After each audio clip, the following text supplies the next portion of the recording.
So hello everyone, welcome to episode 2 of know your career. या हम different professional से interact करते हैं ताकि आपको ग्राउंड रियलिटी पता चले about different career options and you can take an inform decision to choose your career properly. So हमारे साथ है मिस्टर अजिंक्य, जो एक सेल्स एग्जीक्यूटिव है यामाहा कंपनी में। सो वो अपने एक्सपीरियंस के बारे में आज हमें थोड़ी जानकारी देंगे।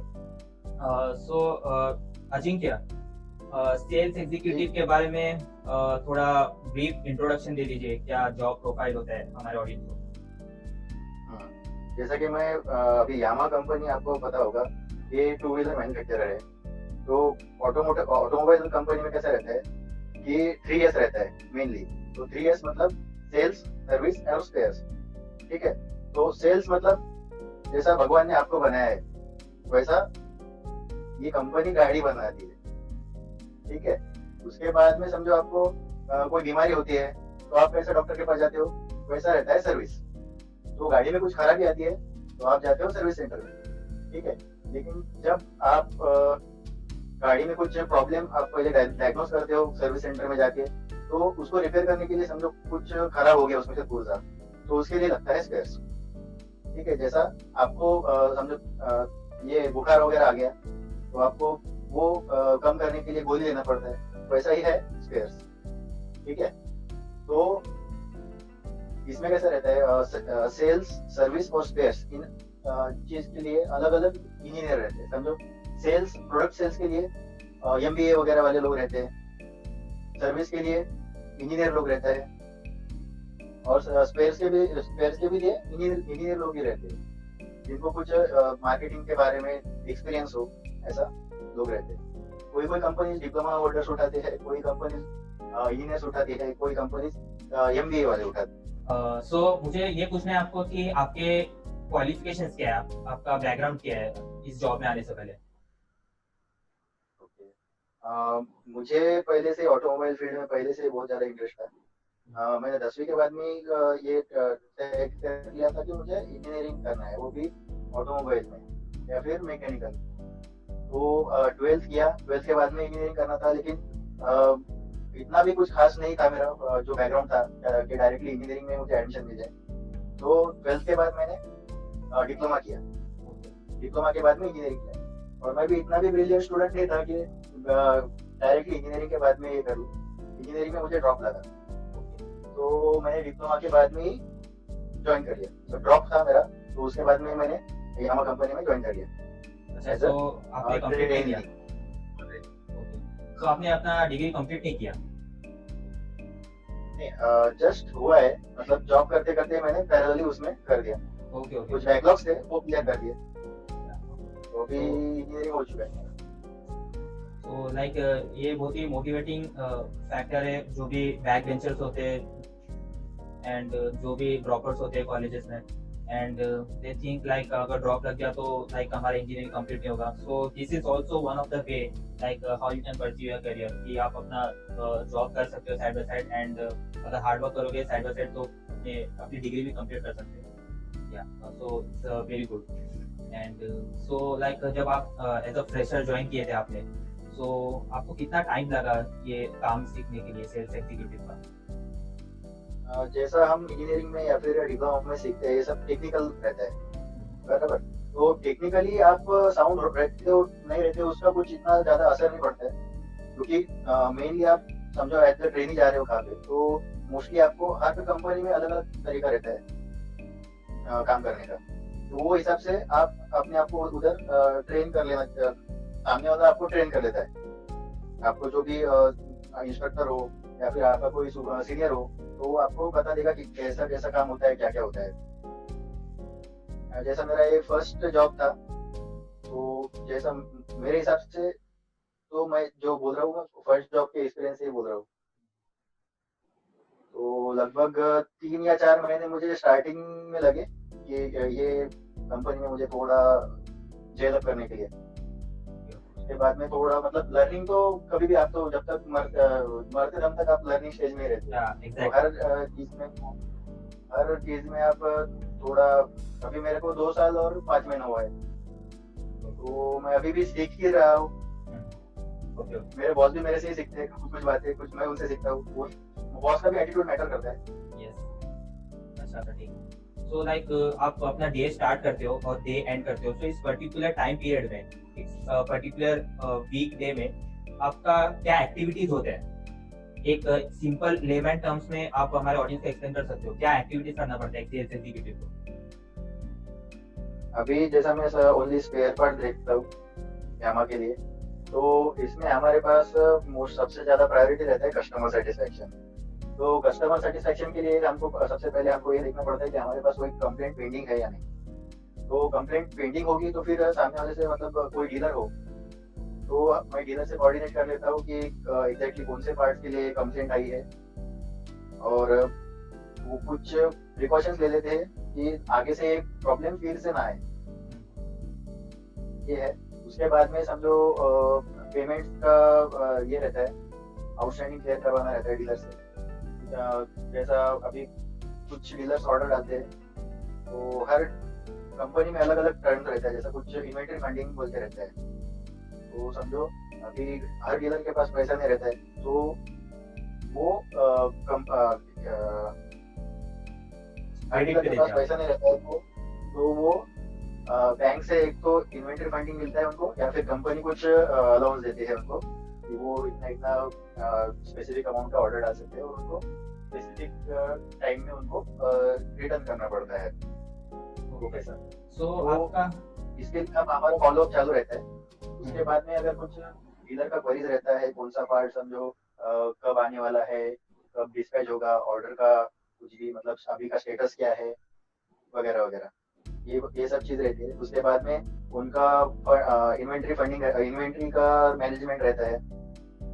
जैसा अगर आप समझ लीजिए एक नॉर्मल ग्रोसरी शॉप है, तो ग्रोसरी शॉप में आप समझो आप सेल्समैन हो, ठीक है, और आपके पास भी रोज का 5 साबुन जाता है, 2 टूथब्रश जाता है, 3 पेस्ट टूथपेस्ट जाता है, ऐसा टोटल बहुत सारे पार्ट्स रहते हैं जो बिकते हैं। और कुछ कुछ ऐसा भी रहता है कि समझो एक आधा, क्या मान ले, एक आधा जो कम बिकता है वैसी चीज। तो हमको ये डीलर का देखना पड़ता है कि कौन सी चीज ज्यादा बिकती है, उसका ज्यादा स्टॉक हो। समझो साबुन है, साबुन वैरी कर सकती है, आज 5 बिकी, कल 3 बिकेगी, कल परसों 7 बिकेगी, 10 भी बिक सकती है। तो वो हिसाब से हम उसका एबीसी एनालिसिस बोलते हैं उसको, जिससे हम पता लगाते हैं कि कौन सा पार्ट्स या फिर कौन सा चीज ज्यादा बिकती है, वो हिसाब से उसको सेग्रीगेट करके उसका स्टॉक अपन 2 महीने का वगैरह ऐसा रख सकते हैं, ताकि सप्लाई में कोई कमी ना आए। तो like as a sales executive आपके जॉब में आप लीड्स जनरेट करके लाइक दूसरे डीलर्स को पिच करते हो क्या to increase the sales of the spare parts? हाँ हाँ हाँ, स्पेयर पार्ट्स में ऐसा नया कस्टमर वगैरह ऐसा नहीं रहता है जैसा प्रोडक्ट्स में रहता है। प्रोडक्ट्स में कैसा रहता है कि आज आपको नई गाड़ी बेचनी है, मोटरसाइकिल या स्कूटर हो, कौन से भी टाइप का, तो आपको आपका बहुत सारा मतलब मार्केटिंग रहता है, फेसबुक हो, अपना इंस्टाग्राम हो, या फिर जो भी जनरल अपना सोशल मीडिया रहता है, उधर से आपको इंक्वायरीज वगैरह आते हैं, तो उसको आपको कन्वर्ट करना पड़ता है इसमें सेल्स में। वैसा स्पेयर पार्ट्स में कैसा है, अभी जैसा आपको अगर जरूरत हो वो बोलिए तो ही लोगे आप, अगर आपको डॉक्टर रिकमेंड करता है तो लोगे। वैसा ही आपको सर्विस में अगर कौन सा पार्ट समझो आपकी गाड़ी का खराब हो गया, जिसकी वजह से आपका परफॉर्मेंस खराब हो रहा है, गाड़ी का एवरेज कम दे रही हो, या फिर ब्रेक ना लग रहा हो, या फिर एक्सीलेटर वायर वगैरह टूट गया हो, ऐसा चीज में वो स्पेयर पार्ट्स काम में आते हैं। ओके सो लाइक अगर कोई दूसरा डीलर है, हाँ, सो अगर मोस्टली आपको डिमांड के अगेंस्ट सप्लाई आपको मैनेज करना पड़ता है। Okay okay fine got. So like mostly तो फिर आपका टारगेट कौन से बेसिस पे डिसाइड होता है? आपके बॉस, आपकी कंपनी आपको कौन से मतलब क्या टारगेट देती है, एंड कितना इंसेंटिव रेट होता है हर टारगेट के पीछे, कुछ बता सकते हैं? हर टारगेट के पीछे इंसेंटिव नहीं रहता है, कुछ हर कंपनी का अलग अलग रहता है। कि कोई कंपनी इंसेंटिव देती है टारगेट 100% हुआ या उससे ऊपर हुआ तो, और एक चीज रहती है कि डीलर के लिए अलग इंसेंटिव रहता है, वो एक चीज रहती है। और तो टारगेट बेसिस पे रहता है कि वो जगह में कितना गाड़ी है, वो हिसाब से एवरेज कंजम्पशन निकलता है हर गाड़ी के पीछे, और वो गाड़ी के वो कंजम्पशन के हिसाब से अपने को टारगेट रहता है। फिर टारगेट तो यहाँ पे मैं डिस्क्लोज नहीं कर सकता। नहीं, इट्स ओके। सो अभी एक नेक्स्ट क्वेश्चन मेरे को पूछना था कि लाइक समझो कोई डीलर है, कोई कॉम्पिटिटर कंपनी का, तो आप उसको जाके पिच करते हो कि आप यामाहा से टाई अप कर लो स्पेयर पार्ट्स के लिए वगैरह, तो ये आपका जॉब प्रोफाइल में इंक्लूडेड है क्या? नहीं, एक्चुअली जैसा एक यामाहा एक मल्टीनेशनल कंपनी है, दूसरा और कोई मल्टीनेशनल कंपनी होगा, तो वो एंटाइटल रहती है कि वो वही कंपनी का सामान बेचे। उसके अलावा आपको मतलब उनके पॉलिसी में रहता है कि उसके अलावा आप कोई सामान यूज नहीं कर सकते हो। अगर कोई किया तो आप मतलब उसके अगेंस्ट कुछ एक्शन हो सकती है। तो उसकी वजह से आफ्टर मार्केट में हम पिच कर सकते हैं। जैसा हमारा बहुत सारा कैंपेन होता है, समझो सर्विस का रहता है, फ्री सर्विस कैंपेन वगैरह, और प्राइवेट वर्कशॉप ओनर्स का मीट रहता है, उसको पीडब्ल्यू मीट बोलते हैं। तो प्राइवेट वर्कशॉप ओनर में कैसा रहता है कि जो आप बहुत सारे लोगों को लगता है कि गैरेज में जो लोकल गैरेज है, लोकल मैकेनिक है, तो किसी किसी लोगों का कोई लोगों का वो ट्रस्टेड रहता है, बराबर। तो उनको हम इनकरेज करते हैं कि ओरिजिनल पार्ट दे दे, क्योंकि ओरिजिनल पार्ट्स का कैसा रहता है, कंपनी ने डिजाइन किया हुआ रहता है, उसका ड्यूरेबिलिटी भी बहुत अच्छा रहता है। जैसा आप आफ्टर मार्केट पार्ट लोगे या फिर ओरिजिनल पार्ट लोगे, एक एग्जांपल बता दो, अगर आप ब्रेक पैड आपकी गाड़ी का गया है और आपके पास दो ऑप्शन है, समझो एक 150 रुपए का है, एक 100 रुपए का है। आप बोलोगे 150 रुपए का नहीं, महंगा पड़ रहा है 50 रुपए, आप लगाओगे 100 रुपए का, ठीक है। वो आपका चलेगा, कितना देर चलेगा वो पता नहीं रहेगा। उसके बाद में उसका कभी भी फेल हो सकता है, क्योंकि उसमें कौन सा मटेरियल यूज किया होगा, शायद से 50 रुपए में बना होगा, वो आपको 100 रुपए में बेच रहे हैं, वो भी हो सकता है। तो आप इस पे मतलब जो आफ्टर मार्केट पार्ट्स रहते हैं उस पे आप 100% रिलाई नहीं हो सकते। इसलिए आपको कौन सा भी कंपनी का हो, आपको जेन्युइन पार्ट्स प्रेफर करना चाहिए, चाहे महंगा हो, लेकिन आप आपके सेफ्टी के साथ खेल रहे हो। जैसा हेलमेट का रहता है, मैं एक बता देना चाहता हूँ कि सिर्फ पार्ट्स नहीं रहता है, उसमें स्पेयर पार्ट्स आता है, ऑयल आता है, हेलमेट आता है, एक्सेसरीज आता है, अपैरल आता है। अभी हेलमेट का बता दूं, आप समझो बाहर से देख रहे हो हेलमेट लेने का 300 रुपये में आपको कहाँ पे भी मिल जाता है, उसमें दिखता है आपको ISMR, लेकिन अगर आपके हाथ से वो नीचे गिर गया तो वो टूट जाता है, बराबर। मतलब ये फेक ISMR है। अगर आपका हेलमेट खुद को नहीं बचा सकता तो आपको कैसे बचाएगा? ISMR मिलने के लिए 3 टेस्ट होती है कोई भी हेलमेट की। एक रहता है ड्रॉप टेस्ट, मतलब 5 फीट के हाइट से उसको नीचे गिराते हैं कोई नुकीली चीज पर, अगर वो क्रैक होता है तो वो फेल हो जाता है। दूसरा चीज है पेनिट्रेशन टेस्ट। पेनिट्रेशन टेस्ट मतलब हेलमेट को नीचे रखते हैं और ऊपर से 5 फीट के डिस्टेंस से कुछ उसमें पॉइंटी और हेवी लोड डाल देते हैं। मतलब कोई एक आधा पर्सन समझो गाड़ी पे जा रहा है और बीच में ही उसके आउट ऑफ कंट्रोल हो गया उसकी गाड़ी, और वो जाके टकराया पेड़ से, तो पेड़ का टहनी उसके हेलमेट में ना घुसे, वो हिसाब से ये टेस्ट रहता है। अगर वो टेस्ट में फेल हो जाता है तो वो भी उसको भी ISMR में मिलता है। और थर्ड रहता है strap retention test. Strap retention test मतलब हेलमेट को आप देखते होंगे, यहाँ पे स्ट्रैप रहता है, चीन को लगाने के लिए स्ट्रैप रहता है। तो वो स्ट्रैप निकलना नहीं चाहिए, क्योंकि अगर आप गिर गए और हेलमेट आपका निकल गया तो फायदा ही नहीं फिर हेलमेट का, बराबर है। तो उसको हेलमेट को नीचे वो स्ट्रैप को 5 किलो का आसपास एक लोड लगा के ऊपर से डाल देते हैं। अगर वो स्ट्रैप निकल के आता है तो वो टेस्ट फेल हो जाता है। तो आपको ओरिजिनल हेलमेट अराउंड 1000 रुपीज के आसपास मिल जाता है ISMR वाला। तो लाइक आपको ये सब कम्युनिकेट करना पड़ता है डीलर्स को? यस, कम्युनिकेट करना पड़ता है डीलर्स को। अगर कोई कैंप वगैरह रहता है, फ्री सर्विस कैंप रहता है, या फिर call of the blue activity रहती है हमारा जैसा रहता है, और बहुत सारा एक्टिविटी रहता है जिसमें आपको हमारा स्टॉल रहता है हमारे यहाँ के इसमें, तो उसमें सेल सर्विस फेयर का रहता है तीनों का। उसमें जिम खाना भी रहता है, उसमें आप अपनी बाइक लेके सेफ्टी गेट्स पहन के उसको आप वहाँ पे अलग अलग कंपटीशन में उतार सकते हो आपकी गाड़ी को, ऐसा भी रहता है। ऑडियंस का मोस्टली कैसा ना पर्सपेक्टिव होता है कि सेल्स नाम आ गया जॉब के अंदर तो लाइक कॉल करना है, घर घर जाके उनको बेचना है, सो आपके एग्जांपल से इन्हें समझ में आएगा कि sales is like much more diverse field as compare to that stereotype. जो लोग समझते हैं कि यार हम लोग को मतलब कोल्ड कॉलिंग करके स्पीच करना है, बेचना है, सामने वाले को कन्विंस करना है, तो एक्चुअली वैसा नहीं होता है। देर आर मतलब आजकल के डिजिटल जमाने में बहुत सारे टेक्नोलॉजी डेवलप हो गई है जिससे हम कस्टमर को अटैक कर सकते हैं। जैसे कि अभी अजिंक्य ने बताया हमें कि लाइक कैसे वो स्टॉल्स इंस्टॉल करते हैं, कैसे कैंपेनिंग करते हैं कस्टमर्स को अट्रैक्ट करने के लिए, कैसे अपना ब्रांड अवेयरनेस करते हैं। तो sales include all those things. Okay. And अभी सबसे इम्पोर्टेंट क्वेश्चन ये आता है कि जो भी मतलब स्टूडेंट है अपना करियर डिसाइड करने के लिए, तो वो ना एक उसका हेजिटेंसी होती है कि वो सेल्स में ना जाए। तो उनको उनका मतलब आप एक फियर दूर करने के लिए आप उनको कुछ एडवाइस देना चाहते हो? मैं कुछ बोलना चाहूँगा। जैसा आपने कहा सेल्स अलग अलग टाइप का रहता है। एक बिजनेस टू बिजनेस रहता है, जैसा मैं करता हूँ। बिजनेस, मेरा एक बिजनेस है, दूसरे का एक बिजनेस है, उसके बीच में जो है वो मैं हूँ, ठीक है। और एक रहता है बिजनेस टू कस्टमर, जैसा डीलरशिप रहता है हमारा यामा का या फिर दूसरे कौन सी कंपनी का भी हो, तो उसमें का बंदा रहता है, तो वो बिजनेस टू कस्टमर करते हैं। तो वो दो टाइप के सेल हुए, यस। ठीक है। और इसमें मैं कहना चाहूंगा कि दो टाइप का रहता है, एक डेस्क जॉब है और एक फील्ड जॉब है, ठीक है। लेकिन आप अगर डेस्क जॉब पे करते हो तो आपको एक ही जगह पे बार बार जाना पड़ेगा।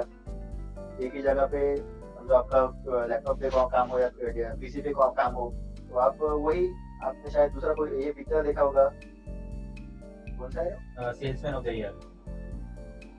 वो तो है, नहीं, वो भी है, लेकिन अभी रणवीर सिंह का और एक आया था। रणबीर कपूर है शायद, सॉरी रणवीर सिंह है। हाँ, रणवीर कपूर, सॉरी रणवीर कपूर। वो क्या नाम होता है वो, डॉन डॉन, वो वाला मटर गश्ती वाला। कौन सा पिक्चर है? जगह मटर जासूस? गश्ती वाला, नहीं नहीं, मटर गश्ती पुलिस सड़क में, वो वाला था ना, दीपिका के साथ आया हुआ। तमाशा? तमाशा, ओके, हाँ। देखो। हाँ, तो मैं कह रहा था, आपने अगर वो तमाशा पिक्चर देखा होगा तो उसमें आपने देखा होगा कि वो रोज उठता है 9 बजे, 9 बजे ऑफिस जाता है, सॉरी जल्दी उठता है, 9 बजे ऑफिस जाता है, वही बॉस का मुंह देखता है, वही काम करता है और 5 बजे वापस आ जाता है, बराबर। तो उसका वो डेली रूटीन बन जाता है। हाँ, डेली रूटीन बन जाता है वो, तो वो पक जाता है। लेकिन अगर आप फील्ड जॉब में हो, आपको डिफरेंट डिफरेंट डिफरेंट प्लेसेस में घूमने का मौका मिलता है, आपको अलग अलग लोगों से इंटरेक्ट करने का मौका मिलता है। तो ये भी बहुत अच्छी चीज है कि आपको समझो फील्ड में काम करना है तो आप बहुत सारी चीजें सीख सकते हो। क्योंकि आप, जैसा मैं भी एक स्मॉल टाउन से आया था, मैं जालना से हूँ, और मुझे कभी लगा नहीं था मैं कभी मुंबई में काम करूंगा या पुणे में काम करूंगा। तो मैं हर जगह पे, अभी मैं मुंबई देखता हूँ, गोवा देखता हूँ, उसके बाद नासिक है, धुले है, पहले मैं पुणे देखता था, पुणे, औरंगाबाद, अपना कोल्हापुर, सोलापुर, ये पूरा एरिया देखा है मैंने। तो मुझे कंपनी में ये जॉब से बहुत ज्यादा सीखने को मिला और बहुत ज्यादा देखने को भी मिला। मुझे पहले ये लगता था मैं डिजाइन करूँ, मुझे डिजाइनिंग भी आता है। शायद से मैं आसिफ भाई को ये मेरे बहुत सारे डिजाइन भी बताया होगा मैंने। हाँ हाँ, यस यस यस। वो भी मुझे आता है, सॉलिड वर्क्स, घटिया पे भी काम कर सकता हूँ। और लेकिन इसमें जो किक है तो वो शायद से मुझे उस चीज में ना मिलती। तो जो भी आपके साथ हो रहा है तो सही हो रहा है, ये मान के चलो। क्योंकि कभी मतलब जो आपके नसीब में होगा वो तो आपको मिलेगा ही। तो कभी आप कभी भी ऐसा नाराज ना हो कि मेरा ऐसा हो गया, मेरा वैसा हो गया। क्योंकि आपके पास सामने मेरे ऐसा एक लाइव एग्जांपल है। मैं कम मार्क्स मिला था, इंजीनियरिंग में एडमिशन नहीं मिला, उसके बाद मैं डिप्लोमा किया, उसके बाद में अच्छी मतलब एमएनसी में काम कर रहा हूँ, बराबर। तो कभी भी ऐसा हार नहीं मानना चाहिए, मैं ये बताना चाहूंगा ऑडियंस को। तो अभी एक्चुअली मेरा क्वेश्चन, तो मैं अभी नेक्स्ट क्वेश्चन वही पूछने वाला था कि आपका मोस्ट इंटरेस्टिंग पार्ट क्या है जॉब का, जिसका आपने आंसर दिया कि आपको ऐसा मतलब घूमने के लिए बहुत ज्यादा मिलता है। तो सेल्स का actually it's like an adventure only and yes, yes. Every day you meet people, if you interact with other people also, your communication skill are also improved, right? So और कुछ इंटरेस्टिंग पार्ट है आपका job का जो आप बताना चाहोगे audience आपके जॉब में? मेरे जॉब में मैं बताना चाहूंगा, जैसा आपको अलग अलग जगह पे जाना होता है, बराबर है, तो हर कंपनी मेरे को वहाँ पे जाने के लिए अलाउंस देती है, या मेरे को बहुत ज्यादा अच्छी फैसिलिटीज देती है जो मैं शायद से खुद के पैसों पे भी ना कर सकूं। ऐसी चीज, मैं 3 स्टार से 5 स्टार होटल में रह सकता हूँ, ग्रेट। एसी में रात गुजार सकता हूँ, और फ्लाइट से भी घूम सकता हूँ। ऐसी बहुत सारी चीजें मैंने पहले कभी नहीं की, वो मुझे ये जॉब के इसमें करने को मिली, तो वो भी इंटरेस्टिंग चीज। एंड नेक्स्ट क्वेश्चन ये आता है कि इंटरेस्टिंग पार्ट तो ठीक है, बोरिंग पार्ट क्या है आपके जॉब का? बोरिंग पार्ट जैसा अभी ये लॉकडाउन हुआ है, तो वर्क फ्रॉम होम, तो मुझे तो आदत है फिर, अभी मैं घर पे ही बैठा हूँ, लेकिन मुझे अच्छा मौका दिया आसिफ भाई ने कि ऐसा इंटरव्यू लेके लोगों तक मैं कनेक्ट कर सकूं, तो थैंक यू आसिफ भाई। नहीं, अगर वही जब बोरिंग आप पार्ट है, एक जगह पे बैठने का, एक ही जगह पे आप जब बैठ जाते हो तो आपको वो बोरिंग पार्ट लग जाता है, क्योंकि आपको आदत होती है घूमने की, ऐसी चीज। अगर लॉकडाउन नहीं होता, आपका नॉर्मल वीकडे होता, तो तभी कोई ऐसी बोरिंग एक्टिविटी होती है, मतलब जो आपको लाइक मन नहीं करता है करने का, तो ऐसा कुछ है बोरिंग पार्ट आपके जॉब का? जस्ट ट्रैवलिंग, अच्छा। बहुत ज्यादा ट्रैवल भी करना पड़ता है, तो आप एक बार, मतलब स्टार्टिंग में बहुत ज्यादा एंजॉय करते हो, लेकिन एक बार आप लंबा लंबा सफर करते हो 3 या 4 घंटे का, जैसा पुणे मुंबई अप डाउन करना पड़ता है कभी कभी, तो 3 या 4 घंटे लग जाते हैं, वही रूट रहता है, नया देखने के लिए कुछ नहीं है, तो आपको बस you can just sleep in your seat. अच्छा है। सो अभी आपने बोला कि यू कैन स्लीप, और मुझे नहीं लगता कि sleep is like boring activity किसी और के लिए, वो तो बहुत इंटरेस्टिंग, मतलब समझ के सकते हैं स्लीप को। तो वो भी ठीक है। एंड अगर कोई different mind, different different fighter या या तो अगर अभी कोई as a fresher sales executive में एंटर करता है, इस फील्ड में एंटर करता है, तो स्टार्टिंग सैलरी कितना एक्सपेक्ट कर सकता है वो? जैसा अभी आपको पता ही होगा कि 2006 या 7 से कुछ रिसेशन चालू हुआ था, बराबर है ना? 2008 में। 2008 से कुछ रिसेशन चालू हुआ था, उसके बाद में जो मार्केट डाउन हुआ है, तो वो हिसाब से जो डिमांड है अपने यहाँ पे का, और जो सप्लाई है, तो सप्लाई ज्यादा है डिमांड से, तो फर्स्ट टाइम आपको you have to be very grateful if you got any job, बराबर है?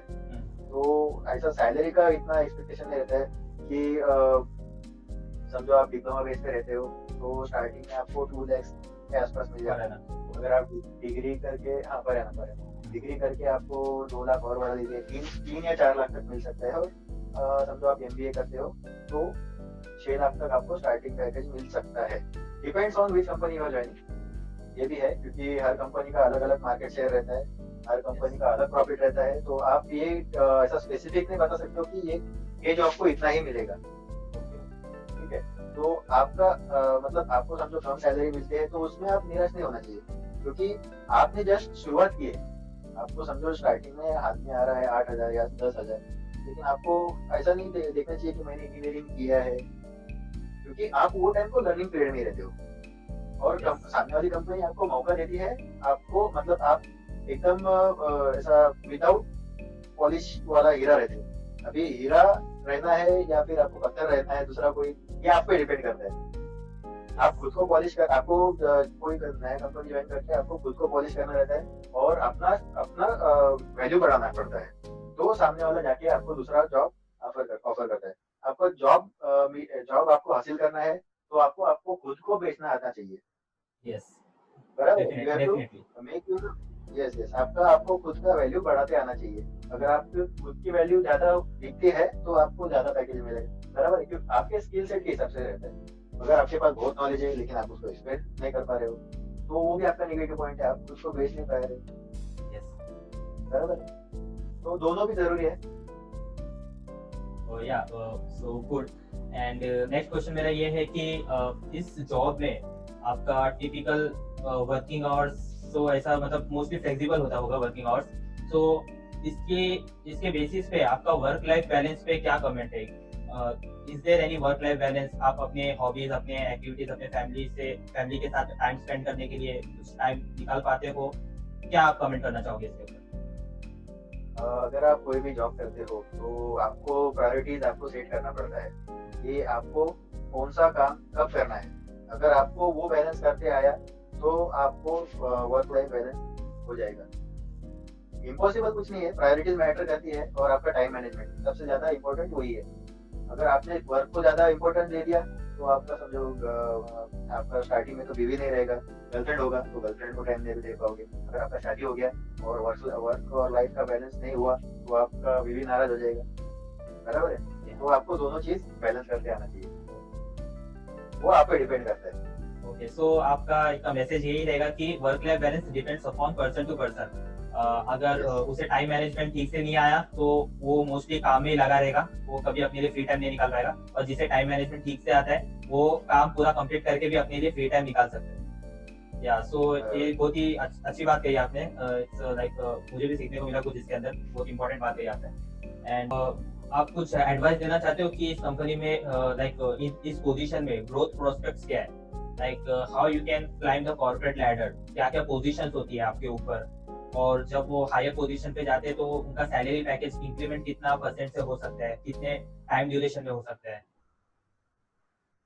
मैं ये कहना चाहूंगा कि मेरे एक्सपीरियंस से जो मैंने देखा है या सीखा है, हम्म, तो समझो किसी को अभी जॉब लगता है तो आप एक स्टार्टिंग में रहता है आपका इंटरव्यू और उसके बाद में रहता है आपका इंडक्शन। मतलब एक स्टार्टिंग में इंडक्शन मतलब क्या रहता है अपना, जब आपको कंपनी में लिया जाता है तो एक कंपनी का ब्रीफ इंट्रोडक्शन वहाँ पे देते हैं। तो प्लांट रहेगा तो प्लांट में देंगे या फिर कोई सेल्स का ऑफिस रहेगा तो वहाँ पे देंगे। तो इसमें कंपनी का बहुत ज्यादा खर्चा जाता है, ठीक है। तो कोई मोस्ट ऑफ द टाइम क्या होता है, कोई डिप्लोमा करता है या फिर डिग्री करता है तो उसके बाद में वो इंटरव्यू देते हैं वो लोग। और बहुत से इसमें केसेस में क्या होता है, जो डिप्लोमा वाले को दे लिया तो उसको डिग्री करने का होता है लेकिन उसको जॉब भी सिक्योर करना है। तो वो चीज में वो जॉब को सिक्योर करने के लिए वो इंटरव्यू देता है और इंडक्शन भी करके आता है। लेकिन उसके उसके बीच में उसका 1 या 2 महीने में उसका मन बदल जाता है कि मुझे हायर स्टडीज करना है। तो वो हिसाब से दो चीज का इम्पैक्ट होता है। एक तो आपका खुद का जो करियर है उसका आपका सीवी खुद का, तो उस पर एक इम्पैक्ट पड़ेगा। तो इसने तो ज्वाइन किया था 1-2 महीने में इसने छोड़ दिया, तो रीजन कोई भी हो लेकिन आपने छोड़ा 1-2 महीने में, मतलब आप में कुछ फॉल्ट है, ठीक है।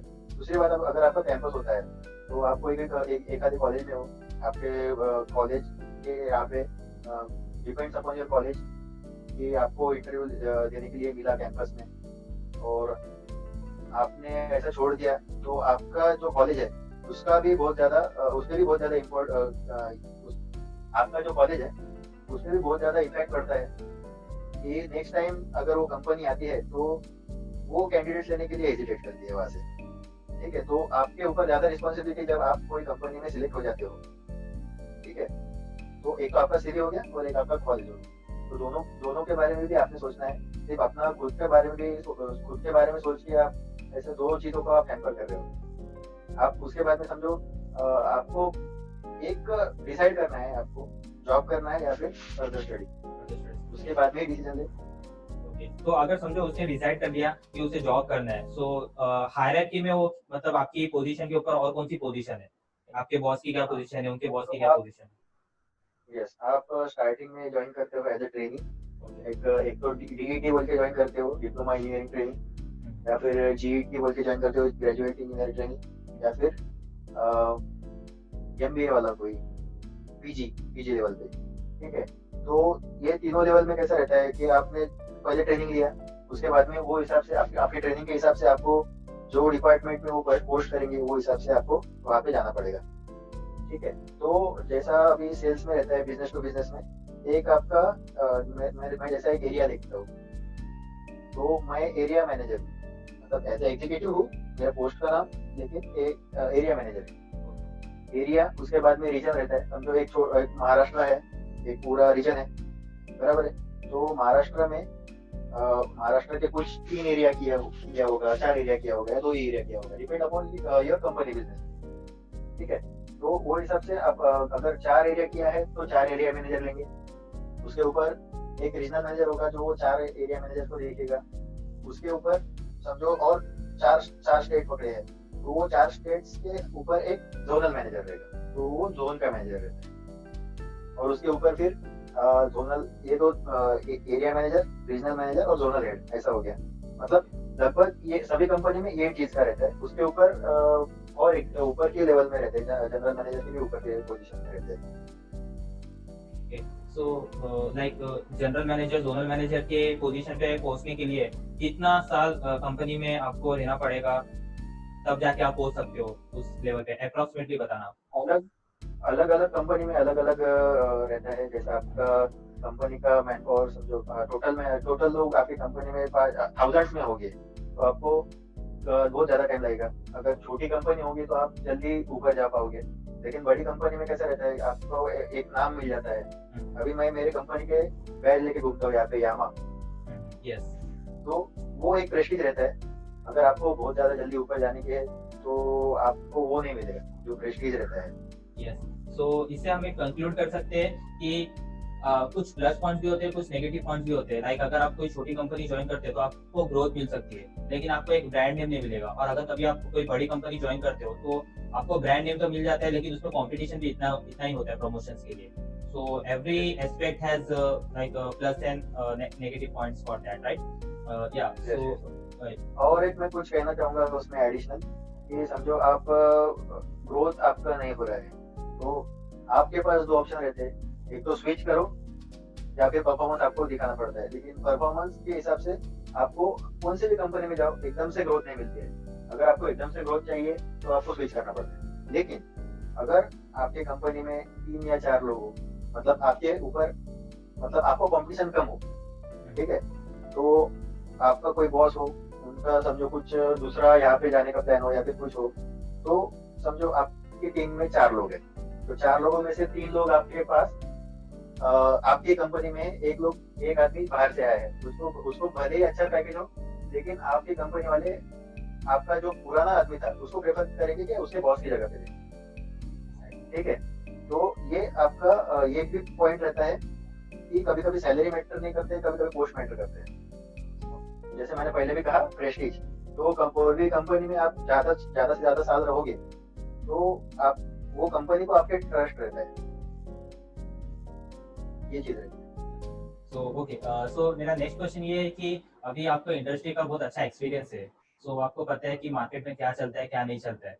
तो कोई भी जो भी फ्रेशर इंजीनियर्स है, तो उनको आप क्या एडवाइस देना चाहते हो कि वो अभी करेंटली क्या एक्टिविटीज फॉलो करें ताकि आगे जाके उनके करियर में उनको हेल्प होगी? मैं ये बोलना चाहूंगा कि अगर आपकी हॉबीज के हिसाब से अगर आपने इंजीनियरिंग चूज किया है, तो उसमें आपको पहले ही डिसाइड करना पड़ेगा कि आपको कौन से इसमें जाना है। और उसमें आपको ये भी आपका मेंटल रेडीनेस रखना पड़ेगा कि आपको वो नहीं मिला तो क्या दूसरा कोई ऑप्शन है क्या। मतलब प्लान ए वर्क नहीं किया तो प्लान बी। बहुत सारे मूवीज में आपने भी देखा होगा कि plan A doesn't work, we should have plan B और प्लान सी और प्लान डी। तो कभी भी ऐसा नहीं होगा कि आपको जो चाहिएगा वो मिलेगा, आप जो चाहोगे वो मिलेगा, ऐसा कभी नहीं होता है। तो आपके पास वो प्लान रेडी होना चाहिए। Yes yes yes. कभी भी अभी देखिए आप, कोरोना ही आ गया, तो जो भी थे, जो अच्छी कंपनी में अच्छी पोजीशन पे भी थे, तो उनका भी मतलब पता नहीं अभी कब मतलब कंपनी में रहेंगे या नहीं रहेंगे। तो कब आप बता नहीं सकते हो कि आपका कल क्या हो सकता है, कल होना हो आपने देखा ही हो।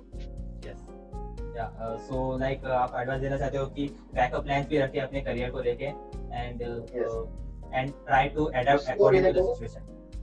यस यस, जितना आप फ्लेक्सिबल रहोगे उतना आपके लिए अच्छा है, क्योंकि आखिर में आपको जो है वो आप खुद पे ही डिपेंड रह सकते हो, बाकी किसी और पे डिपेंड नहीं रह सकते।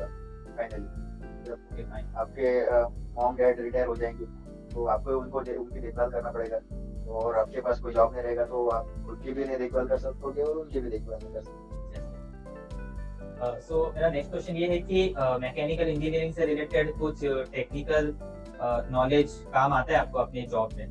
यस यस यस यस, बहुत सारा। मतलब अभी जैसा मैं स्पेयर पार्ट्स में हूँ तो कुछ चीजें रहती है जो हमेशा मेरे साथ कोई इंजीनियर नहीं रहता है, जैसा सर्विस इंजीनियर, तो कभी कभी खुद पे डिपेंड करना पड़ता है कि ऐसा नहीं ऐसा करो, वैसा नहीं वैसा करो। कोई डायमेंशन में हो या फिर कोई इंस्पेक्शन मेरे को खुद को करना पड़ता है, कोई पार्ट खराब हो तो उसको मैं देख के बता देता हूँ, अरे इसमें ये प्रॉब्लम हो सकता है, उसको बिठाओगे तो ऐसा प्रॉब्लम होगा, तो उसको हम रिप्लेस कर देते हैं।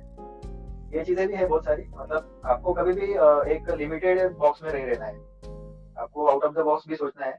कभी भी आपको जितना आपका नॉलेज रहता है वो आपको हमेशा गेन ही करना है ऊपर के ऊपर, क्योंकि life is a race. Yes. अगर भागोगे नहीं तो और कोई आके तो आपकी पोजीशन ले लेगा। यस यस, तो कंटिन्यूसली सीखते रहना चाहिए, कंटिन्यूसली लर्न करते रहना चाहिए, राइट। ओके, सो अभी जो भी इंजीनियर्स होते हैं वो मोस्टली थियोरेटिकल कंसेप्ट से पढ़ते हैं कॉलेजेस में। So and most of the colleges don't take initiative to give them practical knowledge. तो आपको उनको क्या कहना है कि वो खुद से कुछ ऐसा करें जिनसे उनको प्रैक्टिकल नॉलेज मिले?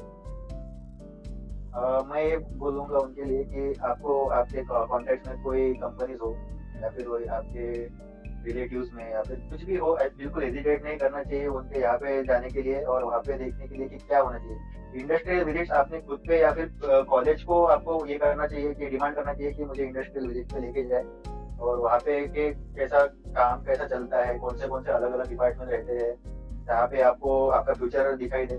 जो आप एक आधी कंपनी में गए, बड़ी कंपनी में आपको कॉलेज लेके गए हैं, तो वहाँ पे आप देख पाओगे कि परचेज डिपार्टमेंट है, दूसरा कोई सेल्स डिपार्टमेंट है, कोई इंस्पेक्शन का चल रहा है, कोई प्रोडक्शन का चल रहा है, मैन्युफैक्चरिंग वगैरह जो है पूरा।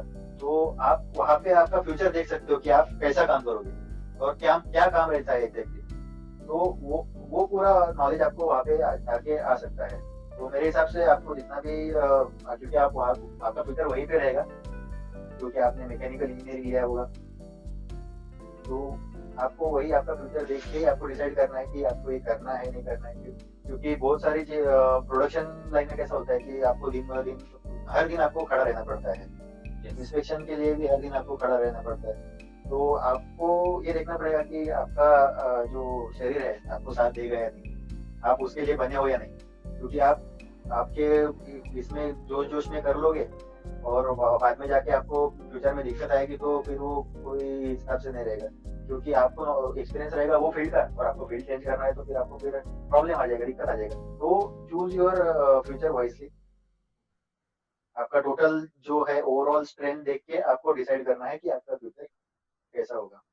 बस nice talking to you Ajinkya, and hope so audience को नॉलेज मिली होगी आपकी इस सेशन से। एंड काफी प्रैक्टिकल टिप्स एंड टेक्निक्स बताए आपने जो इंजीनियर्स अप्लाई कर सकते हैं अपनी लाइफ में। And it was nice talking to you by the way, thank you.